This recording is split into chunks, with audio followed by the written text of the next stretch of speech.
we divide it into several portions. Yeah? This is anterior abdominal wall and peritoneal cavity. Both these compartments we study together. Now we come to last two compartments, which is included inside of abdomen. This is posterior wall of abdomen, which we call lumbar region. And this is cavity, which is located between lumbar region and between the peritoneal cavity. We call it retroperitoneal space. Let's say, write please the name of the first topic. It is the lumbar region. Lumbar region, otherwise we call posterior wall of abdomen.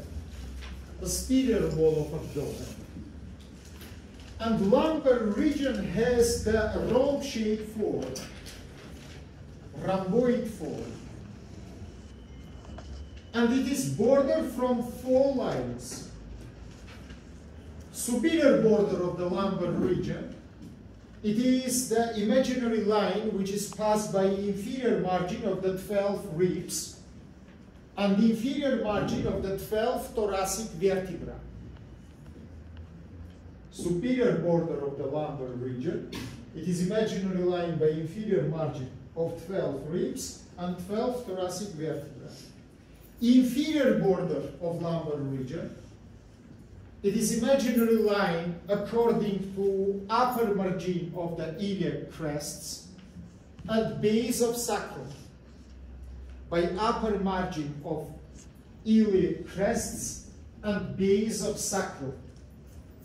Lateral borders of the region coincide by middle axillary lines, otherwise we call them the Lesgater lines, which is make division between anterior and posterior abdominal walls. Which is make division between anterior and between posterior abdominal walls. Now, many the attention everybody into this picture.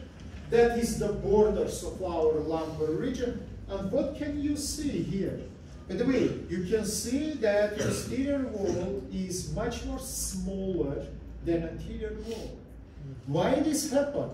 You understand that anteriorly the costal arches is formed and they angularly enlarge the region into the upwards. Posteriorly we don't have any such kind of the bony and cartilaginous structures. Let's say posteriorly upper border located lower than anteriorly upper border of this region. It is understandable for it. That's again, like usually, as you remember, many times we speak about non-consequence borders, for example, of thoracic cavity and thoracic wall, abdominal cavity and abdominal wall. Now you can see that we have different size of anterior abdominal and posterior abdominal walls. Let's once again look in the picture. That is superior border, which is passed by inferior margin of the 12 thoracic vertebrae and inferior margin of the 12 ribs.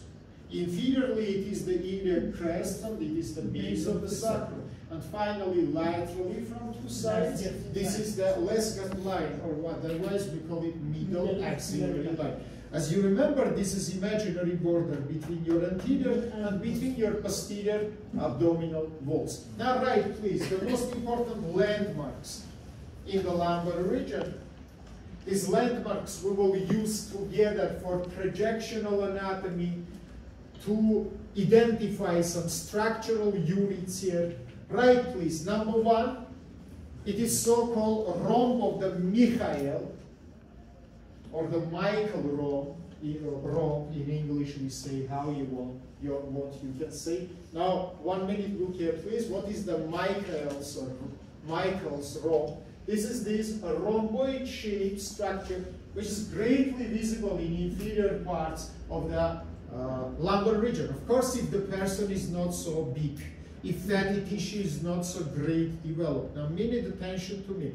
How it forms. As you see, it has the, again, rhomboid shaped structure as all our region. And borders of it, inferiorly, it is mainly iliac crests, and it is base of the sacral bone. Superiorly, it is the imaginary border between the aponeurotical and muscular portions of latissimus dorsi muscle. In this level, muscle become to the aponeurosis, and here we have the grooves, which is separating the muscular part of the latissimus dorsi from aponeurotical portion of the latissimus dorsi. If in your home you will put your hands in the region of this rock and will palpate the upper margins of the rocks, you will see that this is the groove-shaped structure.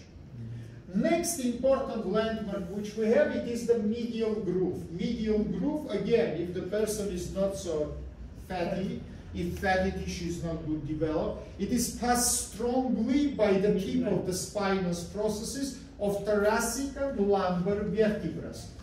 This line is important for us because by this line, lumbar region symmetrically divided into the right, into left regions. More of this.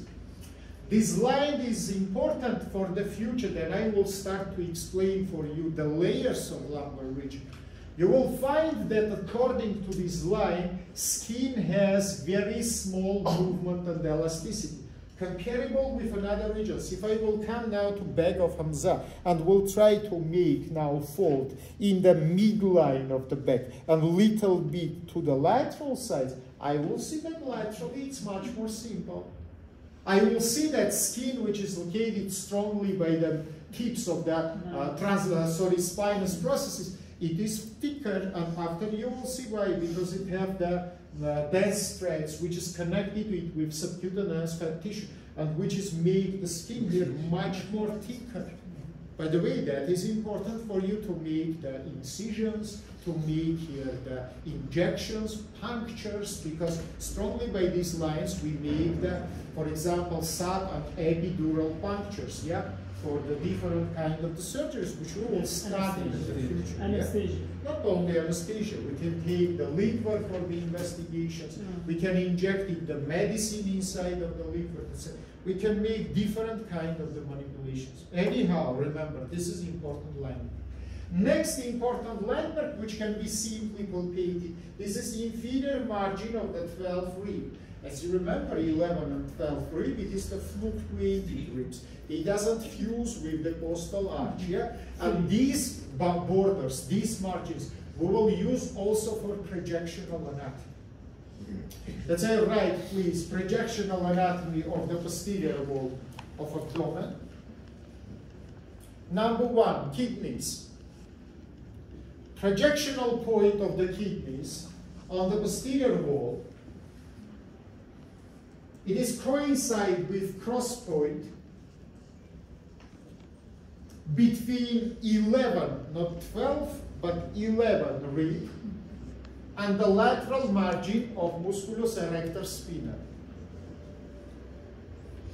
Otherwise, we call it sacrospinalis, yeah? Musculus erector spinae. Hamzajan, if it is possible, 1 minute, please come to me. I will show it to your body. From back, of course. Now look here, please. This is two latissimus dorsi muscles. Approximately in the level of my pen, we have 11 rib. Let's say you find the cross point between 11 rib and a latissimus dorsi. By my 2 fingers, I show now for you these 2 cross points.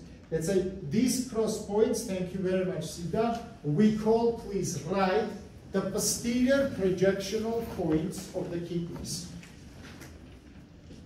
Again, in the brackets, write, please, here we projected mainly pelvis of the kidney, and in this point, projected the pains, especially in the case of the kidney stone disease. Especially in the case of the kidney stone disease. So if you make, for example, physical investigation and your patient show this place like the painful place, by the way, we will study together that the pain in case of kidney stone disease, it is the most severe pain of the human body. Most severe pains. Let's say one of the most, we can say, some literature say most severe pain. And one of the most points of its projection, it is the posterior kidney projectional point. Remember about it. All right, please. Number 2, projection of the ureters. They projected by the tip of transverse processes tip of transverse processes of T12 up to L3. From T12 approximately up to the level of L3. After this, we don't project it. Why? Because it goes into the pelvis. Yeah? So we cannot project it in the back wall. It is go to the pelvis. So many attention to me. I show for you these imaginary lines. I palpated the tips of the transverse processes, and from the level of T12 up to the level of L3, I provided this vertical descending line. By the way, on the anterior wall, the same ureters we projected by the lateral margin of the rectus muscle, as you remember. Let's say both these projections again will be important for you in the case of the identification of the pains. Let's say don't forget that kidney stone can be migrated after inside of the ureters, yeah? And the pain mainly will be projected according to the projection of the ureters, or in the anterior wall, all in the back wall, doesn't matter. Right, please, plexus soleacus,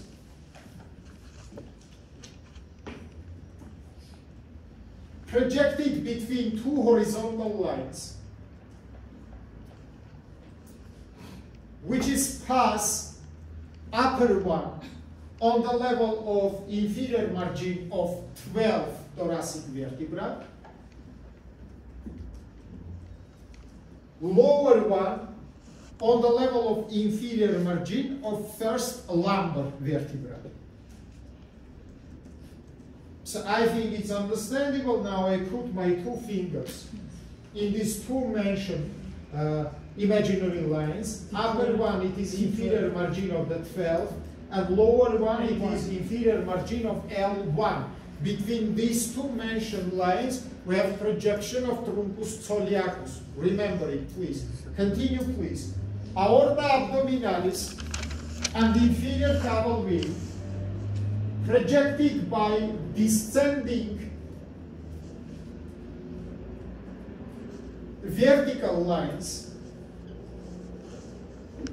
descending vertical lines. In the brackets write, please, for aorta abdominalis, it is left margin of L1 up to L4 vertebral bodies, left margin from L1 up to L4 vertebral bodies. For inferior caval vein, vice versa, right margin of L1 up to L4 vertebral bodies.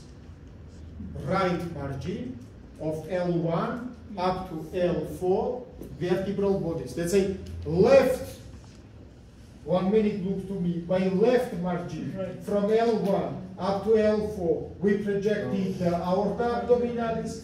By right margin of the same vertebra, we projected the inferior caval vein. That is the most important structural units which we project. Now right, please. For right kidney, 11 rib located between upper and middle third of it. Between upper and middle third of it.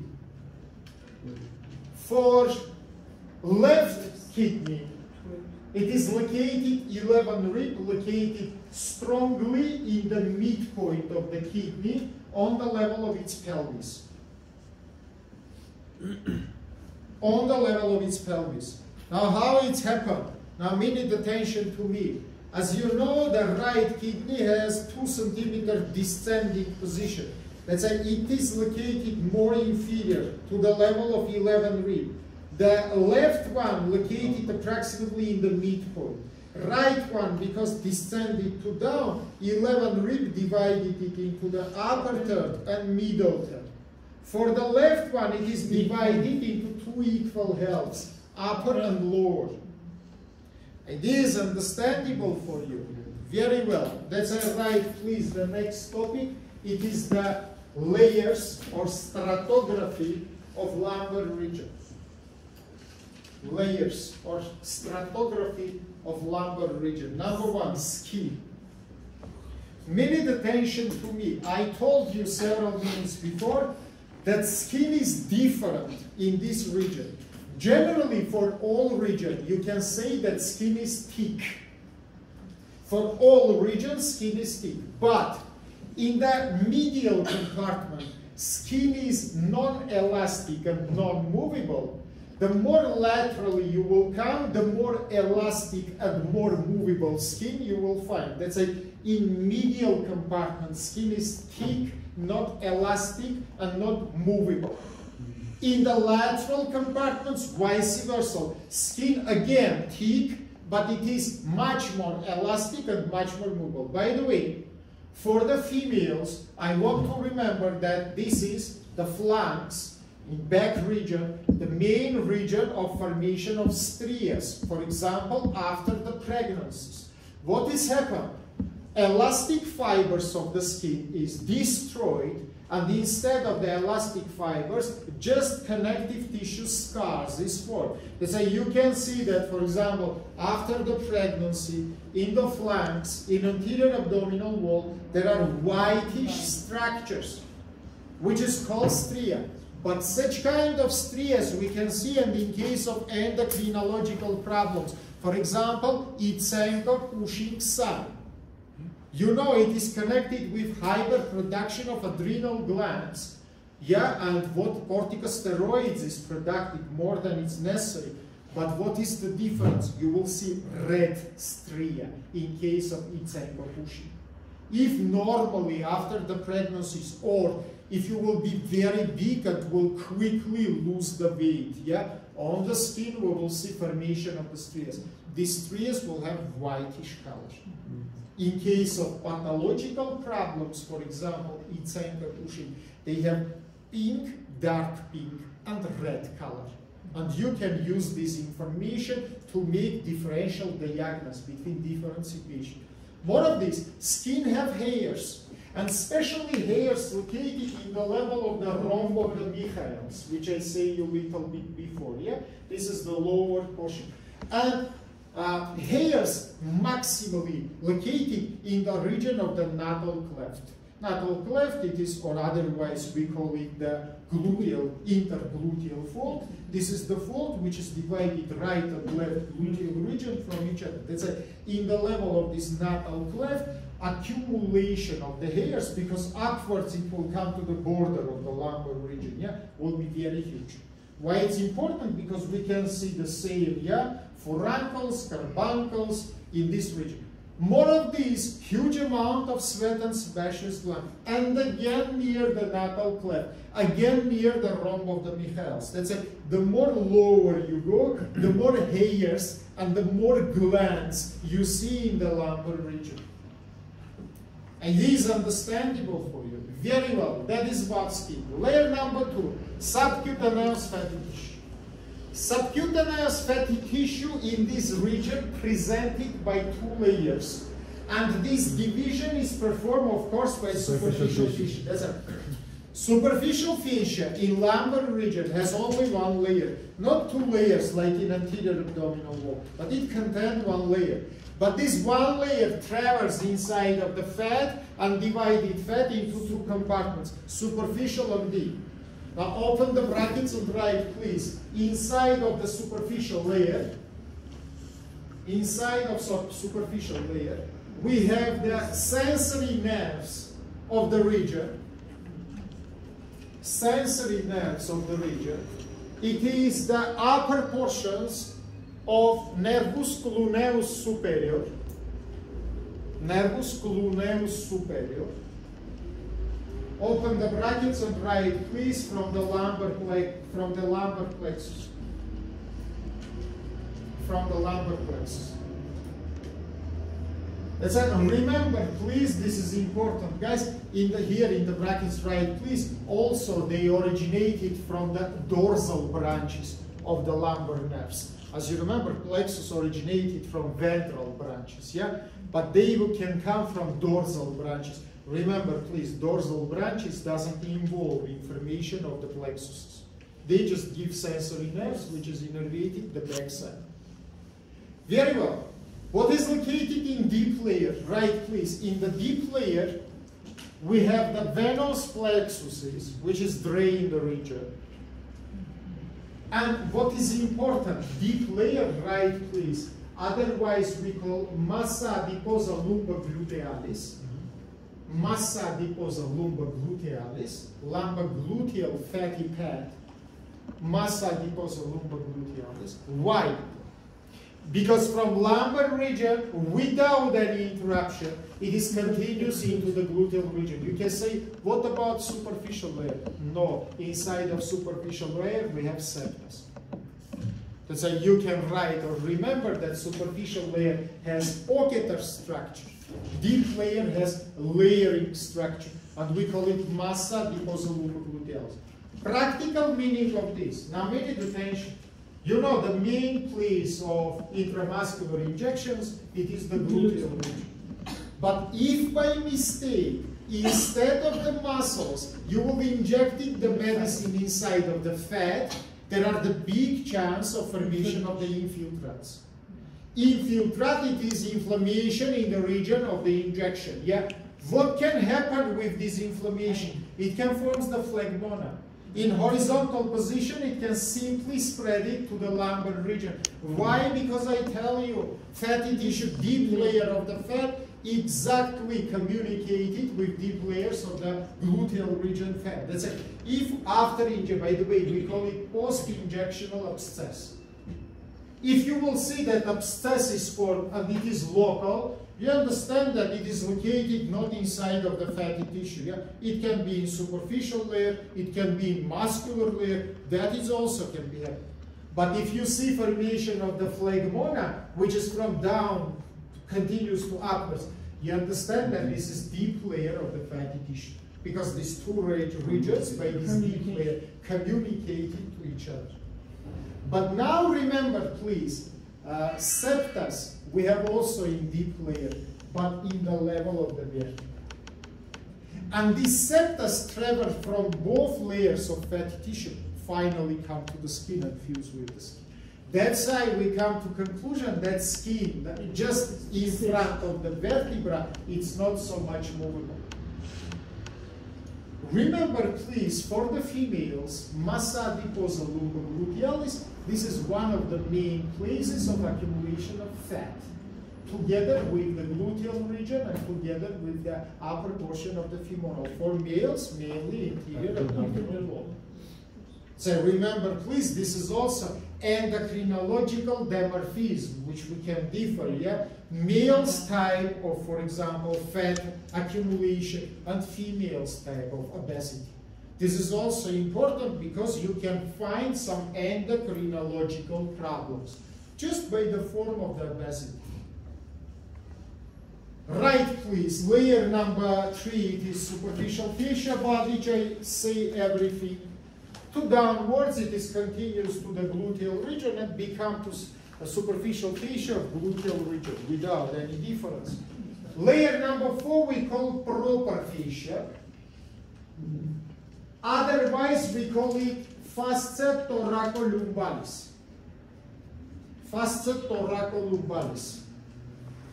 Why thoracolumbalis? Because to upwards it is continuous to the posterior wall of thoracic region. Otherwise, we can say it is come from the thorax to downwards. Right, or remember, it contains 2 layers, superficial and deep. And inside of lumbar region, first of all, from the deep layer originated 2 muscles. It is internal oblique and transverse abdominal muscles. They originated from deep layers of thoracolumbar fascia. Remember about it. More of these superficial and deep layers together forms the fascial capsule for musculus sacrospinalis. Superficial and deep layers together forms the capsule for musculus sacrospinalis. Otherwise, we call it musculus erector spina. This is the biggest erector of the human body. It makes that movement, extension of your vertebra. As I remember, please, these 2 muscles, once again, There's two layers of fascia, superficial layer and deep layer, both together forms the capsule. A little after I will show it for you for the musculus erectus. Idea is understandable for you. This is the proper fascia of the region. Now write please layer number 5, it is muscles. It is muscles. Write please, muscles in lumbar region presented by two big groups. One we call dorsal group of muscles, otherwise posterior group of muscles. Second we call ventral group of muscles, otherwise we call it anterior group. Let's say dorsal group or posterior group, ventral group or anterior group. Here I want to attract your attention into one point which you usually mix. Now 1 minute, look to me. On the anterior wall, posterior structures is deep, anterior structures is superficial. On the back, vice versa. Posterior structures is superficial, anterior structures is deep. That's why don't mix it, please. Then we say posterior group of muscles, we mean superficial. Then we say anterior group of muscles for lumbar region, we mean deep. Absolutely vice versa in anterior wall. Anterior structure is superficial, posterior structure is deep. Is it understandable? Right, please. Dorsal group of the muscles presented by 3 muscular layers. Presented, I will sit down because I will show it for you. Presented by 3 muscular layers. Superficial, middle, and deep. Superficial, middle, and deep. Right, please. Layer number 1, superficial layer, contained only 2 muscles. It is external oblique abdominal muscle, which we studied together in anterior wall, and this is musculus latissimus dorsi.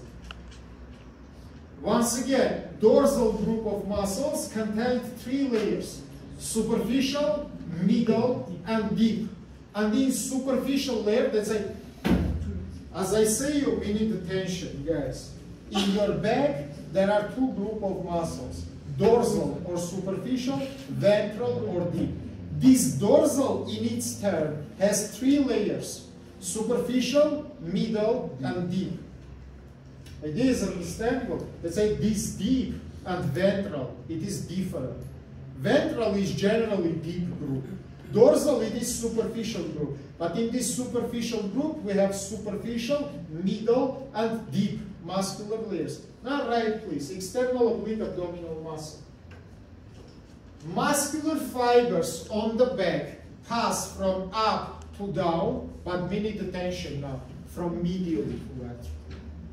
You remember in anterior wall, we say it is passed from laterally to medially. But in the back, vice versa, it is passed from medially to the laterally. So from up to down, but now from medially to the laterally. In the brackets, right, please, it is started from external surface of 8 inferior ribs. As you remember, we studied in anterior abdominal wall, yeah? 8 inferior ribs. And minute attention, in inferior part, it is fused with anterior 2/3 of the iliac crest, as you remember, and it is involving formation of the inguinal ligament in the anterior wall. We studied together. As you remember, below the bispinal line, it is become aponeuros. Aponeuros makes the duplication. Duplication from upwards fused to anterior superior iliac spine to downwards, it is splitting into 2 legs. All these questions we studied together. Repeat it once again, because again I say you that this licensing committee will come. We will speak about inguinal region and anterior wall. That is big gift for you, because these topics you know very well. We studied very many times. Let's continue. Right, please. The second muscle, it is musculus latissimus dorsi. Musculus latissimus dorsi. Now, right, please. It is started from the spinous processes of 6 inferior thoracic vertebrae and spinous processes of all lumbar vertebrae. Minute attention into the picture. As you can see, this is spinous processes of 6 inferior thoracic and all 5 spinous processes of the lumbar vertebrae. Right, please. Muscular fibers pass from up to down and from laterally to the medially. Finally, as you remember, tendon of this muscle attached to the upper extremity. Yeah, this is the muscle which is involved in the movement of the upper extremity. We study it together. Yeah, but one important point, right, please. Between 2 muscles of the first layer in dorsal group, there are the distance or defect, which we call lumbar triangle or triangle of Petit. Lumbar triangle or triangle of Petit. Now, minute attention into the picture. This is the mentioned triangle which you see here. Let's say borders of this triangle, look to me. Anteriorly, it is posterior margin of external oblique. Posteriorly, it is anterior margin of latissimus dorsal. And inferiorly, it is indent crest. What is the floor of this triangle? It is second muscular layer, internal oblique abdominal muscle. By the way, you are very beautiful, slim persons, and if you will look to this back in the mirror, in majority of the cases, you will see here this depression. Depression exactly, which is located between these 2 muscles, between external oblique muscle and latissimus dorsal muscle. This depression has huge importance because this is the place of formation of lumbar hernias. Previously we spoke about the hernias of anterior abdominal wall. Now we must mention the hernias in the back. Now, can you say me, Natalia, why this triangle will be the region of formation of the hernias? Why? Why it is weak? Very good answer. She is absolutely right. Because first layer of the muscles, of the dorsal muscles, have defect. Now, you are latissimus dorsi, I am external oblique. Between us, there are space, no muscle. If no muscle, this is weak place. If it is weak place, we can see formation of the hernias here. By the way, not only hernias. Here we can see the protrusion of the pus from retroperitoneal place to outside. For example, in case of, tuberculosis of the lumbar vertebrae. As you know, tuberculosis damage not only your lungs, but bones also, and several other organs. And such kind of abscess we call cold abscess. We have hot abscesses, not cold abscess. What does it mean? Tuberculosis is chronic infection, and usually immunity reactions is not so high. Let's say in this region, local signs of inflammation will not be so good visible. Which local? From what physiology you study? Dolor, oral, polar, rubor, tumor, fasciolesa. These superficial, we can say local signs of inflammation, in case of cold abscesses, is not good visible because of the low immunity reaction. Vice versa. In case of non-specific acute abscesses, staphylococcus or streptococcus, you will have hot abscess. Because even if you will put your hand in this region, you will feel this fever, high temperature, because here there are immunity reaction. Let's say we can see in this lumbar triangle not only formation of hernia, but the passage of abscess, liquid process, which is originated in retroperitoneal space.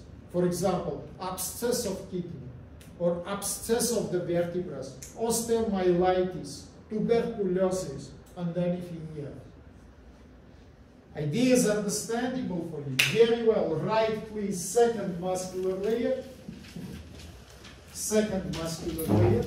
And it contains now 3 muscles, not 2 like in first layer, but 3 last muscles. Right, please. First one, it is internal oblique abdominal muscle.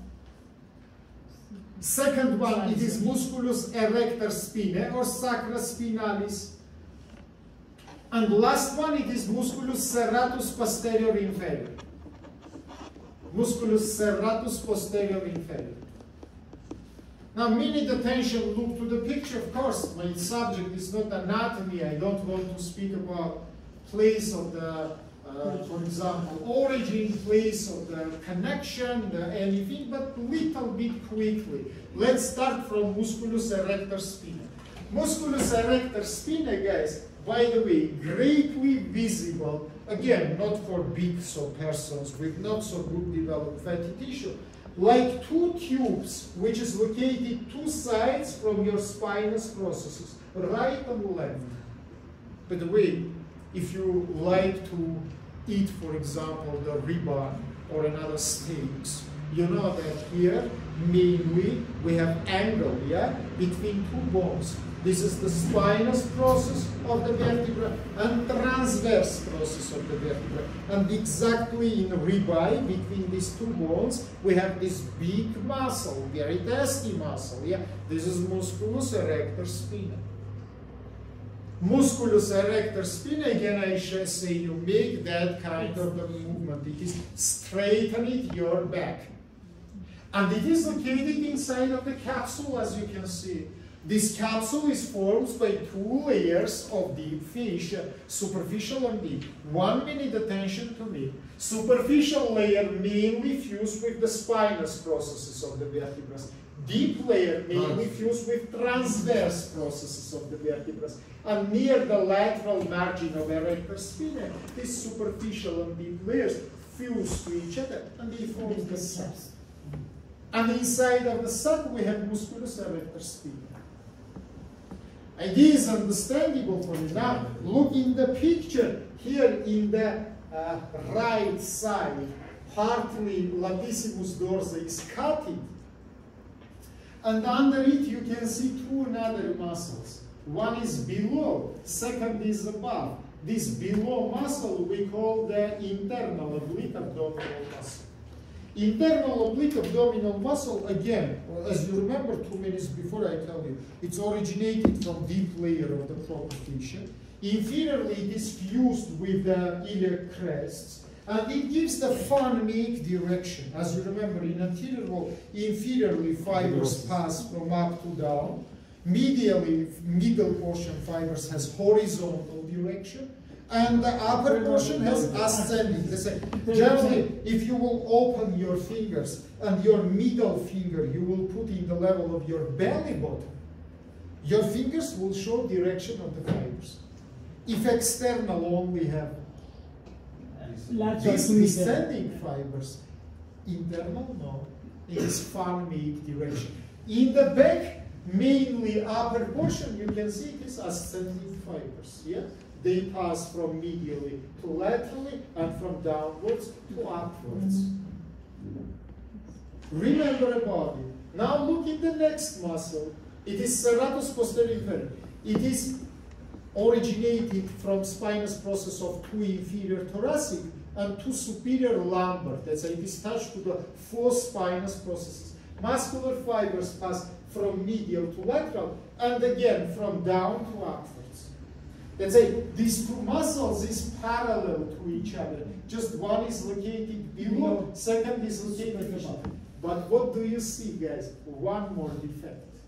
One more defect, as I showed with Natalia before, yeah? Because again, we don't attach to each other. Again, between us there are space. Internal oblique and serratus posterior inferior, they doesn't connect it to each other. They far from each other.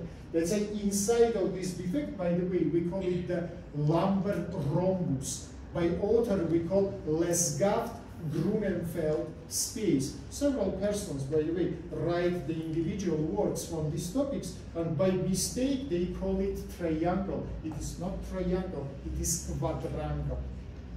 If first weak place is triangular, this weak place is quadrangular. And let's mention now all borders of this quadrangle, which is greatly visible in the picture. Look, please here. From upwards, you have inferior margin of the serratus muscle. From downwards, you have superior margin of internal oblique muscle. From outside, you have inferior margin of the 12th rib. From inside, you have lateral margin of erectus spina, inside of the capsule. Let's say, what is covered the muscle from outside? Latissimus dorsi. What is formed the floor of this muscle? Next, third layer of the muscle, it is transverse abdominal, deep layer. Thank you very much. It is understandable for you. That's why remember once again, borders of the Lesgaft, Grunenfeld, quadrangle, not triangle. From upwards, it is serratus inferior margin. From down, it is internal oblique superior margin. From anteriorly or externally, it is inferior margin of the 12. From internally or medially, it is the lateral margin of the erector spina muscle.